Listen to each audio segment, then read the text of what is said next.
আমি মোহাম্মদ শামীম ভুঁইয়া। আমি রাফিয়া হাসপাতাল প্রাইভেট লিমিটেডের জেনারেল ম্যানেজার হিসেবে কর্মরত আছি। আসলে আমাদের নামে যে অভিযোগ করা হয়েছে এটা আসলে টোটালি একটা ভিত্তিহীন। কারণ হচ্ছে একটি মহল ব্যক্তিগত ভাবে আমার এই প্রতিষ্ঠানের সম্মান ক্ষুণ্ণ করার জন্য কিছু নামদারি হলুদ সাংবাদিক অনলাইনে বিভিন্ন ধরনের অপপ্রচার চালানো হচ্ছে। সেই বিষয়ে আজকে এই সংবাদ সম্মেলন করছি। আমার এই প্রতিষ্ঠানে আমরা গত 20 বছর ধরে সেবা দিয়ে যাচ্ছি, স্বনামধন্য প্রতিষ্ঠান হিসেবে সেবা দিয়ে যাচ্ছি, এবং এই হাসপাতালে সেবারত অবস্থায় আমাদের কোনো ত্রুটি বা ভুল ত্রুটি আমাদের হয়নি আজও পর্যন্ত, ইনশাল্লাহ আর ভবিষ্যতে হবে না।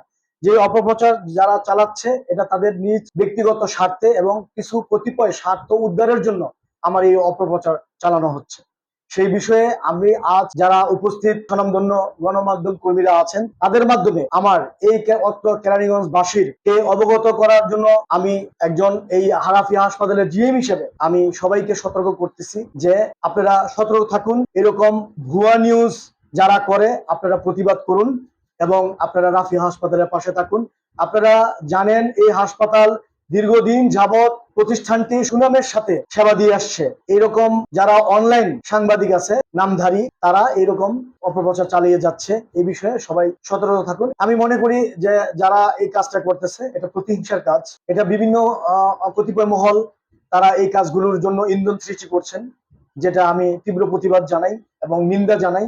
যারা এইরকম সেবামূলক প্রতিষ্ঠানের বিরুদ্ধে কর্মকর্তা কর্মচারী যারা কাজ করতেছে তাদের বিরুদ্ধে যে রকম ভিত্তিহীন তথ্য প্রকাশ করতেছে আমি তীব্র নিন্দা ও প্রতিবাদ জানাই। আমরা এই পর্যন্ত যেসব কমপ্লেন আছে আমাদের নামে এরকম ভিত্তিহীন কমপ্লেন আপনারাও জানেন, আপনারা গণমাধ্যম কর্মী, আপনারা বিভিন্নভাবে সংবাদ আপনারা সংগ্রহ করে থাকেন। আপনারা জানেন যে গত কয়েকদিন আগে যে ঘটনা ঘটছে আসলে এটা কোনো ঘটনাই ছিল না।